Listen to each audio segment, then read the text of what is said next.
Do you have questions about what it takes to start and operate an Amazon business? Well, that's what we're going to be diving into today. Hello and welcome to AMZ Unlocked. I am Kimberly Locke, and this is the place to come for inspiration, empowerment, and education on all things Amazon. And today we are going to be going through some of the burning questions that people have been asking. So today is a question and answer session about Amazon. So without further ado, let's dive in. Our first question, what is Amazon FBA and how does it work? And that kind of pairs with the next question, so I'll do both of them together.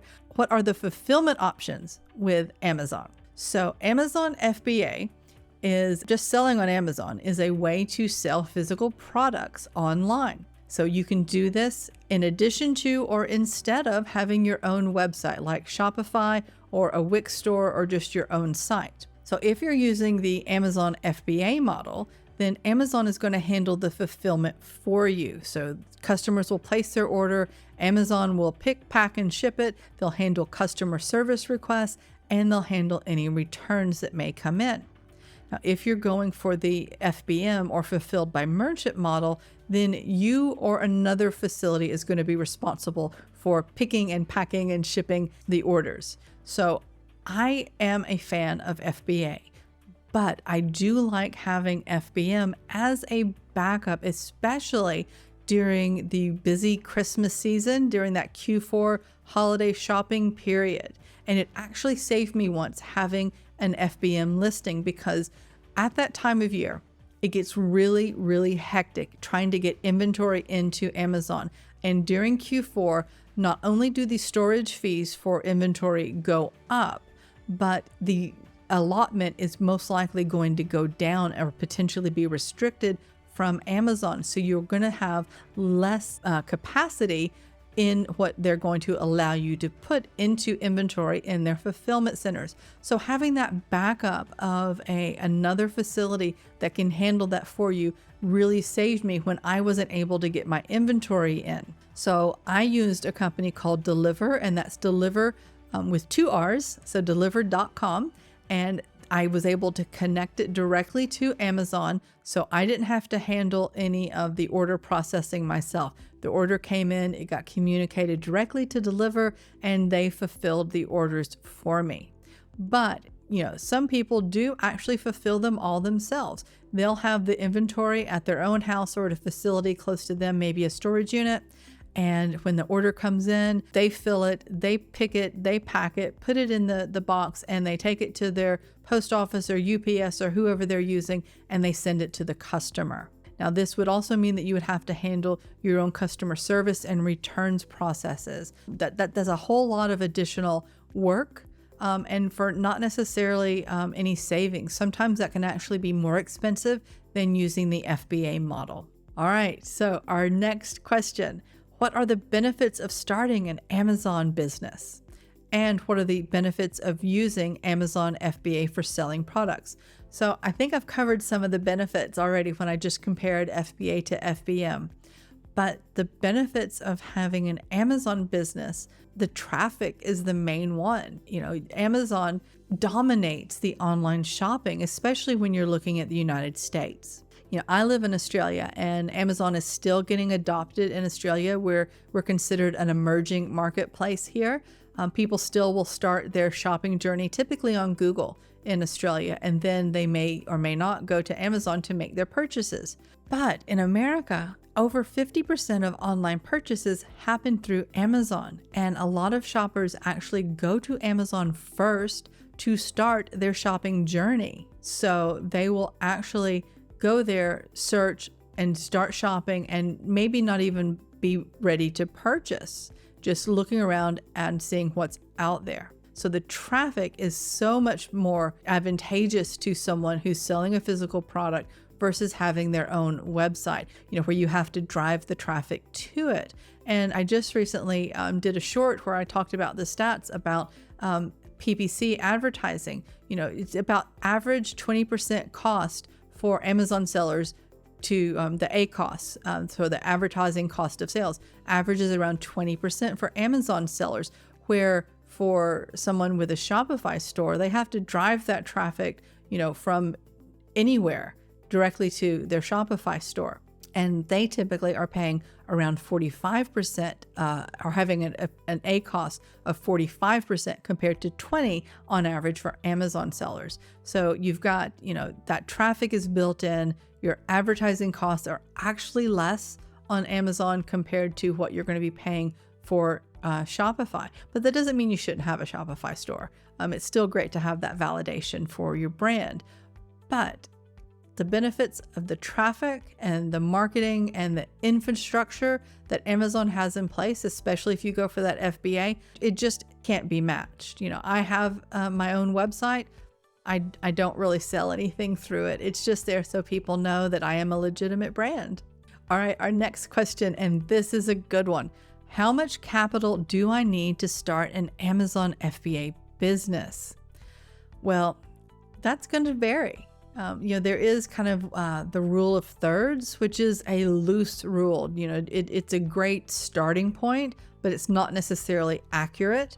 But basically what it says is that any retail price that you're seeing on Amazon, 1/3 of it is going to go to fulfillment, 1/3 of it is going to be your landed cost of goods, and 1/3 of it is going to be your profit. So if someone's selling something for $100, you could estimate that it probably costs them in the $30 range to get it to Amazon to be able to list it for sale. So based on what product you pick, that's going to determine how much money you're going to need to invest in your business. It can be an initial investment, and you can do like I do, which is I reinvest the profits from my business back into the business. My first product got my initial order, sold, went to place my second order. And by that time, I had amassed enough profit from the sale of those units that I was able to place my second order for that product and my first order for my second product. So I reinvested those profits, and that was allowed me to grow my business, and I continue to do that. So your initial investment may be substantial if you're selling something that retails for $100 and your first order of 1,000 units is going to cost you $30,000, but you may start out smaller. And I recently did a video where I talked about the 2023 Jungle Scout report on the numbers from actual Amazon sellers, and a vast majority of them actually started their business with less than $5,000, and within the first year were profitable. So it takes a little bit of time. I was profitable with my first order, but I reinvested it, so I didn't pull that money out. How much? The answer to the question is, it depends. It depends on what product that you're going for, how big your order is. If you're launching in someplace like Australia, you don't necessarily need as large of an order to get started because the sales velocity is most likely lower. So a lot of things go into play to calculate how much you're actually going to need to get started. All right, next questions. So these kind of go together. So what are the costs associated with using Amazon, and how does Amazon calculate the fees and revenue for the products sold? So I'll put a link in the description to the Amazon Revenue Calculator, and this is a tool that I use when I'm starting my product research for any product. I'll find a similar sized, a similar product. You're typically not selling something on Amazon that doesn't exist, because then there's no market for it. But I find a product that's similar in size and weight, and I can plug that into the calculator, and it will tell me what the costs are to fulfill it. So there's two main costs. You've got storage fees. So you plug this into the revenue calculator, and it will come up and tell you the different costs of the fees. Now, there are a few different types of fees involved in selling a product through the FBA program. So you've got your referral fee, which is basically your commission. And most product categories, it's 15%. Some are a little bit higher, some are a little bit lower. So it just depends on the category you're going into. When you use a calculator, you want to find a product within the same category to make sure that that's as accurate as possible. Then you've got your fulfillment fees, and that's based on the size and weight. So when you are planning your product and you're doing all your cost of goods calculations, you want to make sure that you pick the right size tier for the size of the packaging. And you want to make sure that you allow enough wiggle room on the size of that packaging that it doesn't get bumped up. That happened to me. So one of my products, it had to be less than 8 inches on the shortest side. And at the manufacturer, it was measured at 7.8 inches. I thought I was good, but when it got to Amazon, the packaging had settled in a way that one of the sides kind of puffed up from the protective packaging within it, and it got measured at 8.03. Now that bumped my product into the next size tier, and that increased my fulfillment costs by $4 for each unit. So it's really important that you're making sure that you're getting an accurate estimate on your product size, and that it's based on the packaging. Then you also have your storage fees, and storage fees are something that I really try and control as much as possible by using SKUdrop, and the link's in the description for SKUdrop. I've talked about them multiple times, and basically I'm sending in regular shipments each week, so I'm keeping those storage costs down. But those are the main 3 fees that you're going to see, and those are all going to be available to you using the Amazon Seller Central FBA Revenue Calculator. All right, our next question. So what are the product categories or niches that perform well on Amazon? There are a lot of categories that perform really well, and I went through a few of them when we were looking at the Jungle Scout report. Things like home and garden, sports and outdoors, pets, baby, kitchen, and dining. There's so many different categories that do really well on Amazon. I don't look at a category that's doing well when I'm starting my product research. I start with my customer first, and I develop a customer avatar that I want to market to, and then I look at what their interests are. What are their problems based on who they are? If my if my customer avatar is, a young 20-something mom, the products that are going to appeal to that person versus 65-year-old retiree are going to be completely different. So I start with the customer avatar first and explore their needs, their problems, and their passions, and what really matters most to them. That's how I figure out the category to go into. All right, our next question, can I use Amazon FBA to sell internationally? Absolutely you can. You do not have to sell in the country where you live. I live in Australia. I sell in Australia, but I started out selling in the United States. I have a friend who also lives here in Australia, and she sells in Australia, the United States, and the UK. There are so many different marketplaces that you could look at. So you can absolutely, based on what your product is and your customer avatar, you might find that your best marketplace may be not the United States. It might be Japan, or, it might be Brazil. So you can do multiple marketplaces, or you can stick with one. But I highly recommend that you master one marketplace before you branch out and start tackling multiple marketplaces. All right, our next question. What is the process of finding profitable products to sell on Amazon? I just went into that a little bit. I look at the customer avatar first, but there are certain things and steps along the way that I'm going through my whole product validation pathway. And I've got my product selection pathway guide that I've got a link in the description if you would like to get a copy of that for free, and just check out the process and the information that I use as I'm going through. But I will look at the data on each step of the way, and at any point in time, if red flags come up that are just too big to overcome, I will scrap the product. But the basics are, I'm looking for customer demand. I'm looking for a monthly revenue potential that is going to fit in with my goals. My goal might not be to sell $100,000 per month on a single product. I might be looking to have a suite of 5 to 10 products that are selling $5,000 each. So it depends on what my own goals are, what the revenue is that I'm looking for. So that's going to vary from business to business. Then I'm going to look at the competition. Is the competition something that I can beat? Can I be better than who's out there already on page one? There's dream of looking for a niche where there's high demand and no competition is over and done with. You might find a niche like that or similar to that here in Australia, where it's still an emerging marketplace, but I use the United States as the basis for all of the examples that I give. And you're just not going to find that in the United States anymore. It's way too established of a marketplace. So I look at the competition a little bit differently. I look to see, can I do better than they are? Have they got good photos?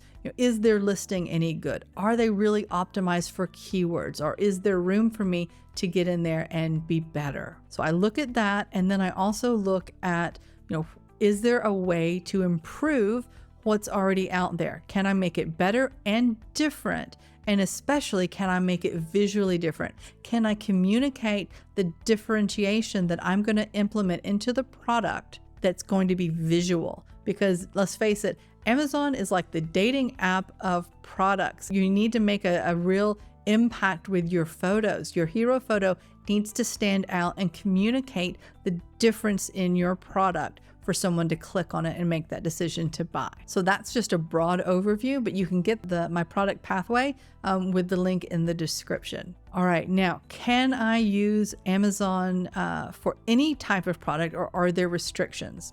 So this is going to be a fairly brief answer, unlike most of my other answers. This is not an area that I am an expert in. I have not encountered a product niche yet that I've worked with that had restrictions. I know there are some, and there are certain requirements that you have to overcome to be able to sell in these restricted or gated categories. Now, that doesn't mean that you have to avoid them. It just means, and that could actually be a benefit to go into a gated category, because other sellers might not want to have to jump through all the hoops it's going to take to be able to sell that product. So that can make it easier for you and could potentially have a lot less competition. There are products that are restricted. What all of them are is not my area of expertise because I haven't worked with those yet, but you can find out in Seller Central what they are and what the requirements are to be able to sell them. Next question. So how do I source products? And this is going to go hand in hand with the following question. So we'll answer both of these together. So how do I source products for my Amazon business? And are there any recommended sourcing methods? So there are many ways that you can source your products. So I will tell you basically how I source mine, and I'll go over the different ways that you could go about this. I will typically start when I'm using my ZonGuru software, and there's a tool built into that called Easy Source, and it gives me examples from the website Alibaba. And I will use that as my first kind of look into the sourcing arena. And then I'll go directly to Alibaba itself and look a little bit further. There's another website I like to use called 1688. But that one is actually written in Chinese, so you have to have Google Translate, and the pricing is not in US dollars, it's in Chinese yuan, so you have to make that conversion as well. So that's where I start, but I have also used sourcing agents. So I can use that Alibaba or 1688, and I can reach out to manufacturers directly and communicate with them and work out if there's someone who I want to continue the relationship with, and get pricing, get samples, and so forth. Or you can look at a sourcing agent. Now you can hire individuals who might source in different countries directly on Upworks. You might look at a company that offers sourcing as one of their options. So I have used both of those. I've used an individual on Upwork, and I've also worked with a company before. I didn't use them for sourcing, I used them for order management, but I know they do offer sourcing as well. You can also go to different trade shows. So, back in 2020, I was actually booked to go to the Canton Fair. That happened in April.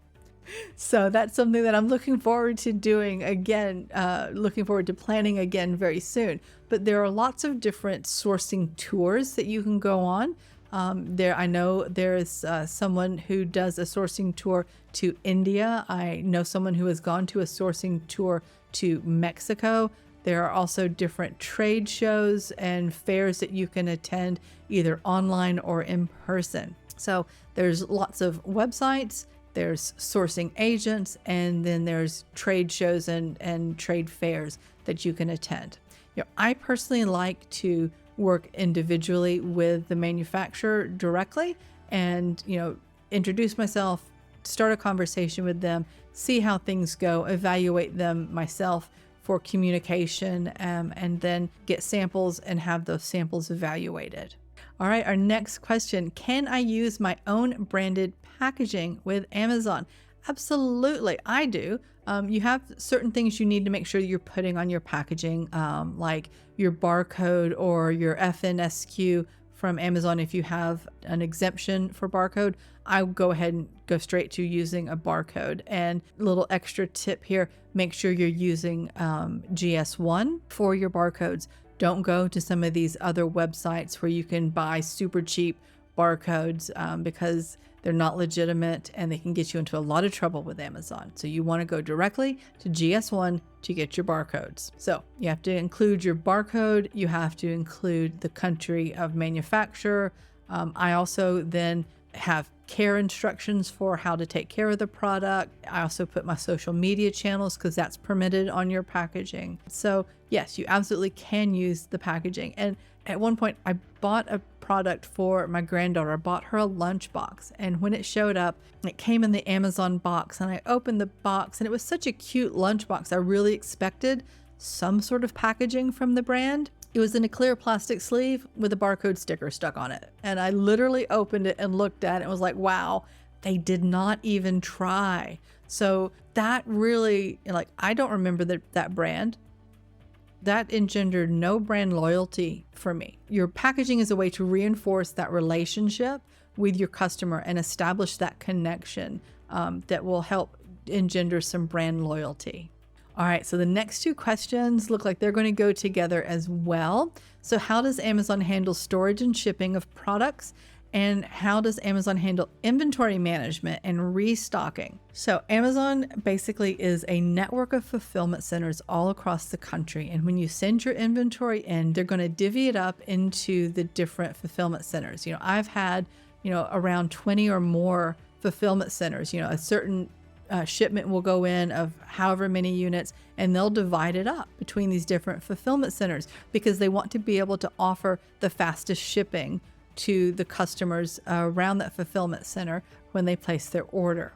So Amazon will store your units, and they use these incredibly highly technical robots to go through the warehouse when an order is placed and pick your unit and take it, and then it gets packaged and sent out for you.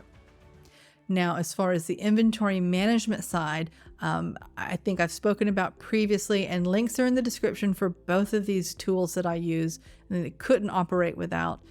So my stock flow spreadsheet from Davan Strategic, it lets me know the peaks during the year when I'm going to need to have more inventory available so I can meet the demand of the sales. And then I partner that with using SKUdrop, which I've also, like I said, the links in the description, and I've talked about them before, and that's that just-in-time shipping. So they're holding my inventory in China in a 3PL that's much more cost-effective than a 3PL in the United States. And then every week I'm sending in a small shipment based on the sales velocity of my products into Amazon to meet the needs. And that helps keep my inventory scores higher. It helps me to optimize my sell through and keep Amazon happy, and it keeps my costs down because I'm not using Amazon as a storage unit because they're not a warehouse, they're a fulfillment center. All right, our next question. What are the key factors to consider when pricing my products on Amazon? Well, okay, so overall, you're going to want to look at the competition and look at what you're offering and how it compares to what's out there. Can you position yourself as a premium product and be on the higher end of the price range on page 1? Or do you need to stay more in line? I've said before, you don't want to be selling commodity products that don't have any room for you to differentiate or improve, because you're just going to be competing against other people selling exactly the same thing, and you're going to be competing on price. And you don't want to be in that position. You want to be able to position yourself as that premium brand potentially and be different than and better than other products on page 1. I look at that, and as I say, I'm positioning myself as a premium product, and I make sure that I'm close to, the top end. Maybe not, there are some products that are, really established name brands that, didn't start out on Amazon, that are, well and truly premium products that I'm not competing with them on price, but I'm staying in that moderately higher price part of my niche. But when I'm launching the product, I take a look at that goal price that I want to be at, and I start my price lower than that, 30 to 40% lower. And then I work my way up slowly once I start getting reviews, because you can't go in any niche and be, at your goal price and no reviews and expect to get sales. So you want to get time to get those reviews on, use things that are available to you, like the Vine program, which is Amazon's compliant program to give products to certain people who will then, who will then review your product. And these Vine reviewers take their job really seriously, and they write some amazing reviews. So if you've got a really quality product in the hands of a Vine reviewer, you're going to end up with a powerful review, and that is going to get on the board quite quickly for you when you launch, and that will then allow you to start raising those prices and work your way slowly up to your goal price. All right, our next question. So these kind of go hand in hand. So I think it'll probably be one answer for both of these questions. So how do I optimize my product listings to rank higher in Amazon search results? And what are the best practices for optimizing product listings on Amazon with FBA? So when you're looking at organic ranking, you want to make sure that you're optimizing your listing with really good specific long tail keywords. And an example of a long tail keyword would be, say, lightweight golf clubs for women, whereas the short tail keyword would be golf clubs. So you can see how lightweight golf clubs for women is really specific. It's not as generic as just golf clubs. So you start with those keywords that you can most likely don't have competition for or not very good competition for. You put those into your listing and you put them in well-written titles, your bullet points. Make sure that you're putting alternate keywords in all of your images. When you load your images, you can do that, especially in your A+ content, because those are going to get indexed. And when you load your A+ content, make sure you're still putting something into that description box, because even though the text there isn't going to be seen, it will still be indexed. So you make sure that you're getting these really great specific long tail keywords in, and you want to use the specific long tail keywords because they're going to be a lot easier to convert on because they're so specific. So once you start getting sales based on those long tail keywords, your organic rank will go up for that keyword, and it will go up for the related short tail keywords as well. Now, to help you get those sales, you need to have a fully optimized listing. So you need to have a well-written title. Not only does it need to have the proper keywords in it, but it also needs to be written to read for the customer. You don't want to just stuff it full of keywords. You want to make sure that your hero image is spot on and really communicating what's different about your product and that you're compliant with Amazon terms of service. And then you want to make sure that your other product images are communicating, lifestyle images, infographics, and they're really showing how this product is going to benefit the customer. You're communicating what makes it better. You want to have concise, well-written bullet points. You want to have use your brand story and your A+ content and your storefront to the maximum. But for the listing conversion, it's really focusing on that brand story and the A+ content. I don't like a lot of text in the A+ content. I like it to be more infographics and lifestyle images and really evoking the emotion that's going to get my customers to click add to cart and make the purchase. When you have that, all of those things all in together, along with those proper keywords, that perfect storm is going to help your click-through rate and your conversion rate and your organic ranking. All right, our next question. Are there any specific tools or software that can help with managing Amazon? Absolutely. And there are several that I use and could not operate without. And top of that list is ZonGuru. I know there's other product research software platforms out there. I've tried them. I didn't like them. Just comparing apples to apples, what ZonGuru does compared to what they do. ZonGuru is not only easier to use, it's every bit as effective. They've got ChatGPT 4 built into their listing optimization software. You can publish your listing directly to Amazon with it. You don't have to cut and paste, and it's just easy to use, and it is affordable compared to what the other platforms are charging. ZonGuru is so competitive on price for what they offer. It blows my mind. So I really think they could probably raise their price. But their pricing structure is fantastic. So ZonGuru couldn't operate without it. Use it on a regular basis every day. I'm checking my business dashboard to see if there's anything that I need to, that jumps out as an alert, or a dip, or anything that I need to make sure that I'm staying on top of for my business. Then of course, I've already mentioned Davan Strategic for their spreadsheets for stock flow and landed COGS. They have multiple spreadsheets, but those are my two absolute favorites. I've mentioned SKUdrop already as a software platform for my inventory management, keeping my goods in the 3PL and getting them just in time to Amazon on a weekly basis.